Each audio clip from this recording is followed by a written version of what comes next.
Good morning प्यारे बच्चों, मैं हूं आपके एजुकेटर पूर्णिमा आदर सिंह। तो बच्चों, हम एसएसटी की वर्कशीट 48 करेंगे। पिछली जो वर्कशीट थी उसमें हमने दो उद्योगों के बारे में जाना था, एक जूट उद्योग के बारे में और दूसरा चीनी उद्योग के बारे में। आज हम लोहा तथा इस्पात उद्योग के बारे में जानेंगे। तो पिछली कुछ वर्कशीट से हम इस चैप्टर को करते आ रहे हैं। हमने एक वर्ड समझा था कि आधारभूत उद्योग। तो लोहा और जो इस्पात उद्योग होते हैं ये एक आधारभूत उद्योग होते हैं। क्यों होते हैं ये आधारभूत? क्योंकि देखो, जो भी उद्योग दूसरे उद्योगों को कच्चा माल उपलब्ध कराते हैं, ठीक है, वो आधारभूत उद्योग कहलाते हैं। तो लोहा और इस्पात से बहुत सारी चीजें बनती है, तो बहुत सारी इंडस्ट्रीज में इनकी सप्लाई होती है, तो इसलिए आधारभूत उद्योग भी है। और क्योंकि ये अन्य सभी भारी, हल्के और मध्यम उद्योग इनकी मशीनरी पर निर्भर करते हैं। तो इस उद्योग के लिए लौह अयस्क की, कोकिंग कोल की और चूना पत्थर की जरूरत होती है। और उसका अनुपात होता है 4:2:1। ये बहुत इंपॉर्टेंट है, ये याद रखेंगे कि लोहा अयस्क जो है 4 प्रोपोर्शन में, कोकिंग कोल जो है 2 में और चूना पत्थर 1 में। ठीक है। अब वर्ष 2016 में हमने 956 लाख टन इस्पात का निर्माण किया था, मैन्युफैक्चरिंग किया था।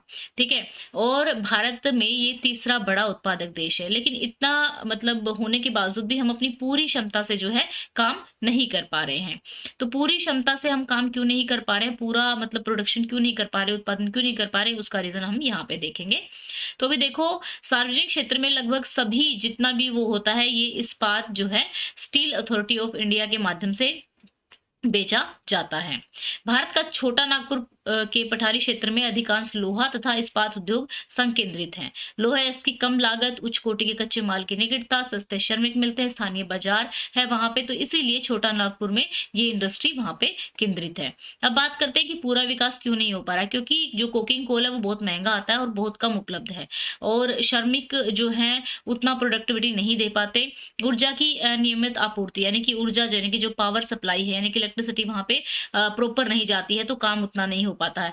अविकसित अवसंरचना, ठीक है, यानी कि जो इंफ्रास्ट्रक्चर है वो भी पूरा डेवलप नहीं है। एल्युमिनियम प्रगलन की बात करें तो भारत एल्युमिनियम प्रगलन का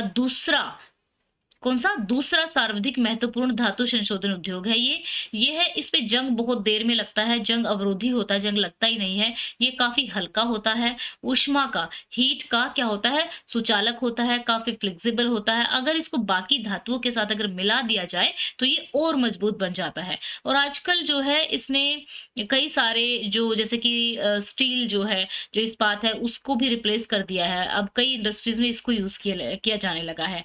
तो इस उद्योग की स्थापना के दो महत्वपूर्ण आवश्यकताएं हैं कि एक तो पावर सप्लाई प्रॉपर आनी चाहिए, ऊर्जा की पूर्ति होनी चाहिए और कम कीमत पर कच्चा माल मिलना चाहिए, तभी ये प्रॉफिटेबल होता है। तो चलिए अब इसके क्वेश्चन आंसर्स करेंगे। दो क्वेश्चन आंसर हैं, बहुत इंपॉर्टेंट से हैं क्वेश्चन आंसर्स ये आपके, क्योंकि डिस्क्रिप्टिव आएंगे, तो अच्छे से समझ के कर लो। दूसरी बात, आज आप लोगों की लाइव क्लास भी है। अभी आज क्या आप लोगों की 22, 23, 24 तीनों दिन आपकी स्पेशल क्लास है इसी चैप्टर की। इस चैप्टर को थोड़ा और अच्छे से पढ़ेंगे, साथ के साथ एमसीक्यू डिस्कस करेंगे। जितना अभी तक ये चैप्टर हो गया है उतना हम उसको करेंगे। तो यहाँ पे आप देख सकते हैं स्पेशल क्लास का टाइम है आपका 7 बजे का। ठीक है। लिंक नीचे डिस्क्रिप्शन में दिया हुआ है, बिल्कुल फ्री है, अनअकैडमी पे है। लिंक को क्लिक करेंगे, लॉगिन करेंगे, पूर्णिमा 10 कोड यूज करेंगे और नोटिफाई मी पे प्रेस कर देंगे। नोटिफाई मी पे प्रेस करने से होगा क्या कि आपके पास नोटिफिकेशन पहुंच जाएगा, ठीक है, कि मैं लाइव आ गई हूँ। तो चलो, एल्युमिनियम उद्योग के महत्व पर एक नोट लिखना है। तो एल्युमिनियम प्रगलन भारत में दूसरा सबसे महत्वपूर्ण धातु संशोधन उद्योग है। यह हल्का होता है, जंग अवरोधी होता है, ऊष्मा का सुचालक होता है, ठीक है, और अन्य धातुओं के साथ मिश्रित की जगह आप मिलाकर भी लिख सकते हो, मजबूत हो जाता है।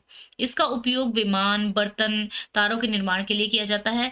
इसने कई उद्योगों में स्टील, तांबा, जस्ता और शीशा के विकल्प के रूप में लोकप्रियता हासिल की है, यानी कि उनकी जगह अब ये यूज किया जाने लगा है। भारत में लोहा और इस्पात उद्योग पूर्ण रूप से विकसित न हो पाने के कारण की व्याख्या कीजिए।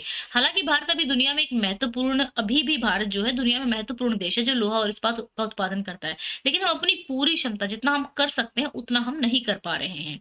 क्यों नहीं कर पा रहे हैं? क्योंकि जो कोकिंग कोल है वो काफी महंगा आता है, श्रमिक जो है उनकी वो कम प्रोडक्टिव है, ऊर्जा की अनियमित यानी कि पावर सप्लाई पूरी नहीं है, और अविकसित शायद यहाँ गलत लिखा हुआ है, इसको ठीक से लिख लेना।